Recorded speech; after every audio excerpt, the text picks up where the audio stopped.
Go. I'm going to put this in my pocket and see what happens. All right. Hello, it is good to see you. So, strategy with our study of 1st and 2nd Kings, our pivot from Elijah to Elisha. I thought today is a taste of Elisha, a taste, but not poisonous gourd like taste. Did you get the poisonous gourd story there? That was pretty frightening till they get some amazing flour that detoxed the poison. Thank you. Who brought the extra gourds in? I love them. Oh my gosh. They're so amazing. Oh my gosh. Thank you. I love it when stories. Joyce texted me later in the week that she had found gourds and she brought some big ones in. So I love it when our stories involve everyone participating, playing a part in the story. So this week it's kind of a taste of Elisha. We got a big exposure to Elijah, and man, that was amazing. But we were a little more limited on time with Elisha, so we're going to do what we can. But I commend to you 2 Kings chapters 3 and 4 if you want to read some more stories about Elisha. Elijah gets all the attention, and he is kind of a bigger deal, but Elisha is pretty darn important.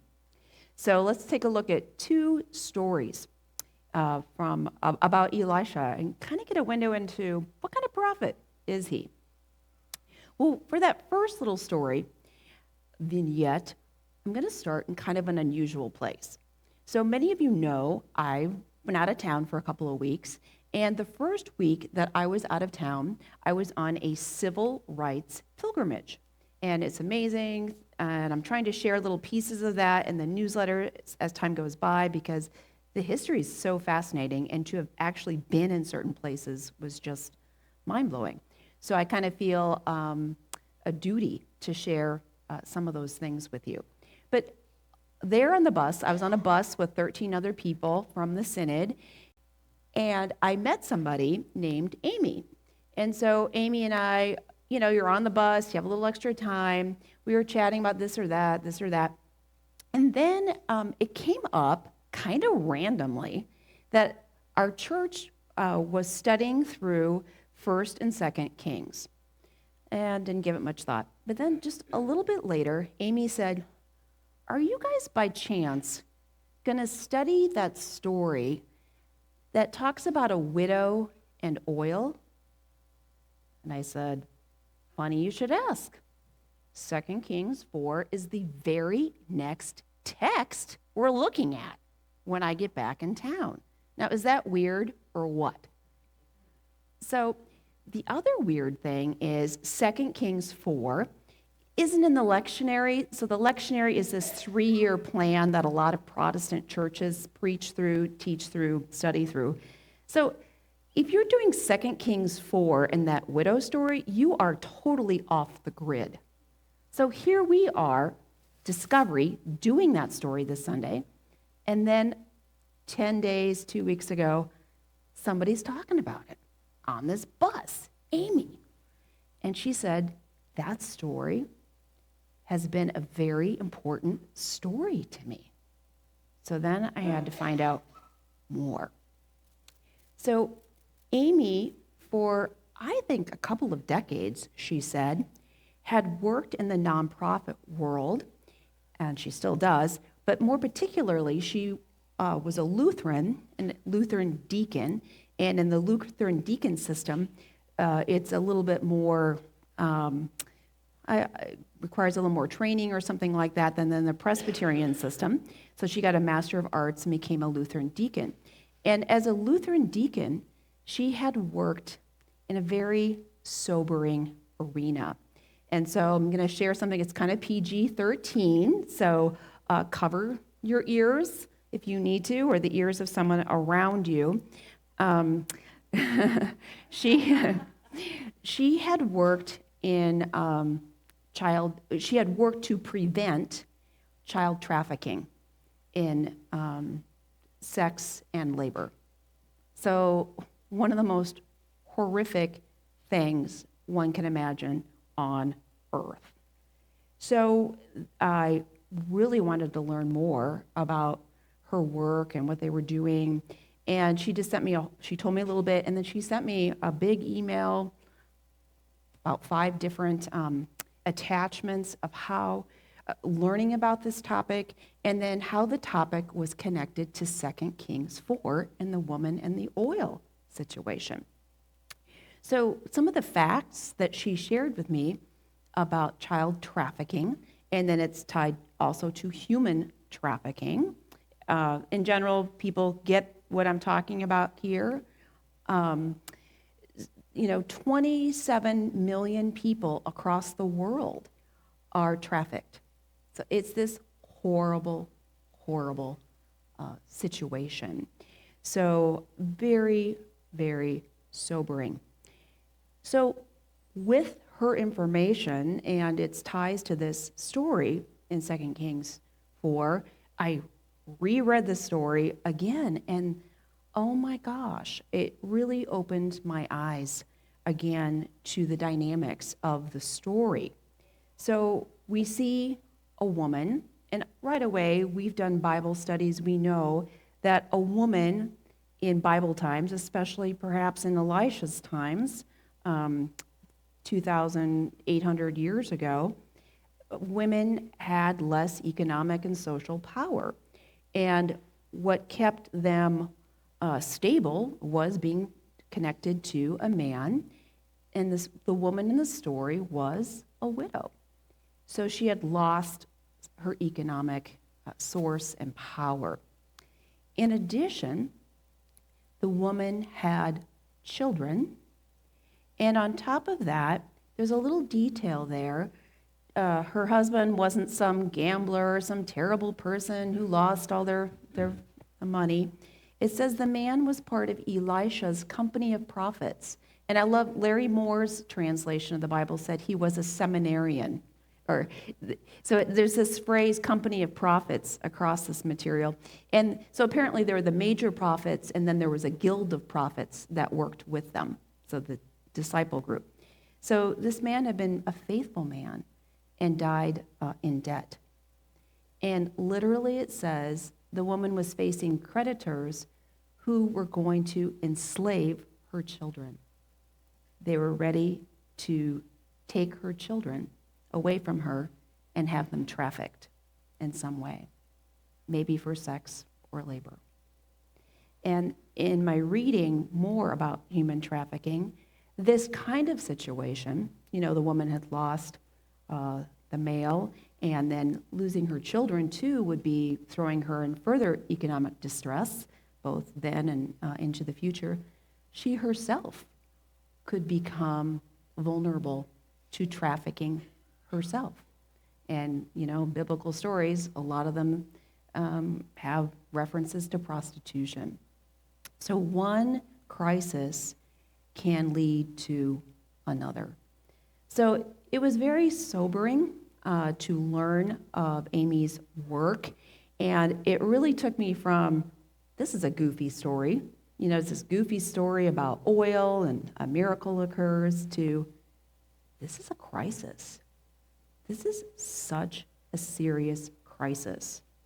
And it made me see the pattern of when there's a serious crisis, another crisis of maliciousness could occur. So from one crisis to serious, bone-chilling crisis. So with Elisha, though, the two crises get averted by a variety of means. So taking a look at this, the woman had the courage to speak up. She was not ashamed. She asked for help. And Elisha, I love Elisha's response. Elisha didn't say to her, "Lady, what's your problem? Lady, pull yourself up by your bootstraps. Come on now." Elisha's first words were, "How can I help?" Wow. How can I help? That's what he said to his neighbor. And then the next phrase he says is, "What do you have? Do you have any asset at all?" So that is a question of dignity. He wasn't going to be a hero doing everything. He looked at her and asked about what she did have. And I love this too, because I'm big on the ABCs: affirm, build on, celebrate. So A could be affirm, or A could be asset. And you build B on what you have. So he dignified her and said, "What do you have?" And maybe helped her see what she did have. And she just had that little bit of oil. And he gave her some coaching, some counsel about what to do. And the next step involved the neighborhood. She didn't solve it on her own. She and her children asked the neighbors also for help.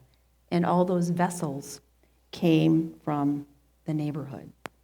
And with what came from the neighborhood, a miracle occurs. She kept pouring and pouring and pouring, and the oil kept filling all those vessels. And then it was so much that she could pay off the debts and then live off that oil as part of her new economy of survival. So, amazing story. Amy's words about trafficking lent a note of sobriety to the first story, and then I noticed the second story, which I thought was kind of a goofy story. I've always kind of marketed it as a potluck story. They're trying to make stew and something goes wrong at the potluck. But looking carefully at that story, it's also about a crisis. The very first line of that story says, there was a famine. There was hunger in Gilgal. That's the context of the company of prophets. They didn't have enough food. So Elisha says, part one of problem solving, let's band together and let's make some stew together. So it kind of has that stone soup story where people come together and they each put something in the pot, and then everybody gets something to eat when they all pool their resources together. But this is a bit of a stone soup story gone wrong, because when they went out and about gathering things, and it must have been really scarce pickings, they got some gourds, and then somebody else managed to get some other gourds, threw it in the pot, and when they tasted the whole pot of food, ugh, there's death in the pot. So it was poisoned. Another crisis. And in this story, there's this crisis of not enough to eat, and then they're solving the crisis communally, but then there's a second crisis of even when they worked communally together, it didn't work.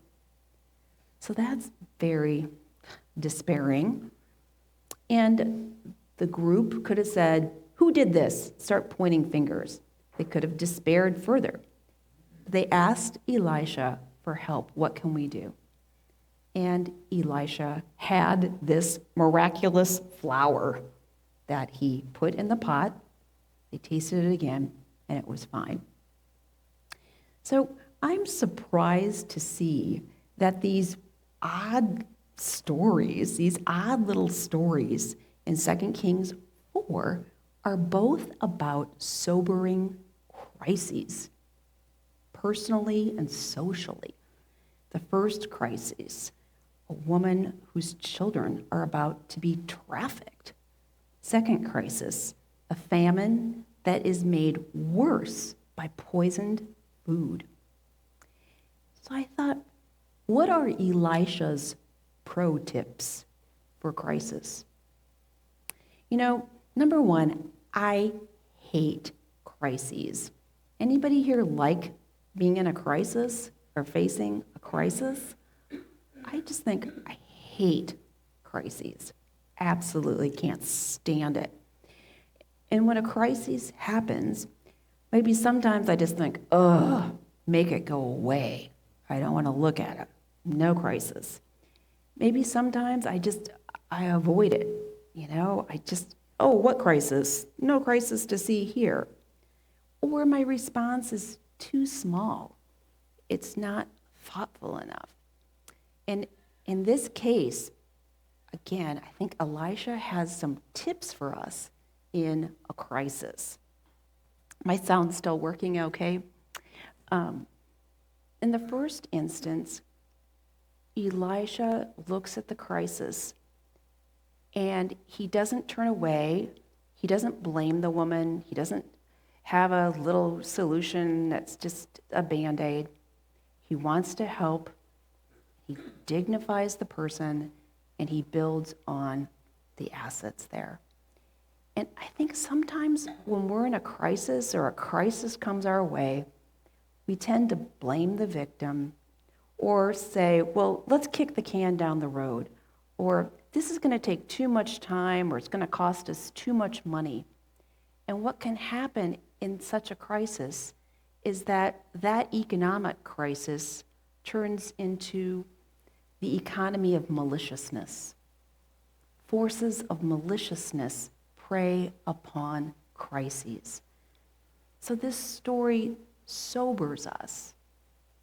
And my friend Amy's story sobers us about economic crises and not blowing them off, not casting them aside because this is that person's problem, they need to figure it out.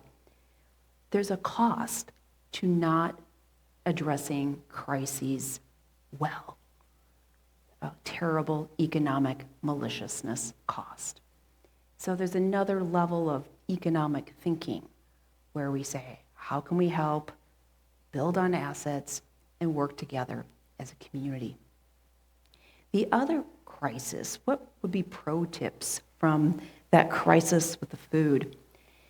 I thought in that food incident, there could have been a secondary crisis. First, there's no food. The secondary crisis could have been blame. Who's the guy that picked up the poisonous gourds? Who did that? Who did that? That guy did it. Or if I was the one who picked up the poisonous gourds, I would have been so ashamed and so pained about it. Maybe you cover it up. Oh my gosh. There could have been a secondary crisis. Another crisis could have been they could have died of poison. Another crisis could have been, see, we shouldn't have worked together. See what happens when we pool our resources. There's some knucklehead there that's going to ruin it. I think when we're in a crisis, God gives us extra wisdom that we need to avail ourselves of because there's other deeper, more terrible crises. It's like a domino effect. And so maybe as people of faith, we need a little sobriety, wisdom, generosity, and not go into our crazy troll mode, but appeal to our better angels of how we sort things out and say, you know what? It's not that we can't work together as a community because there's bad actors.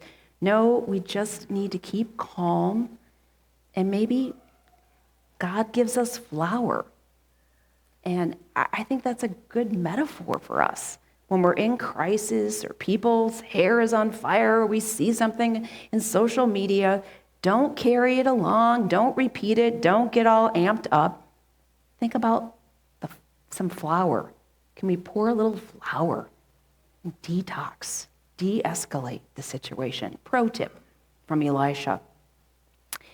A final thing that strikes me, and again, this is very random.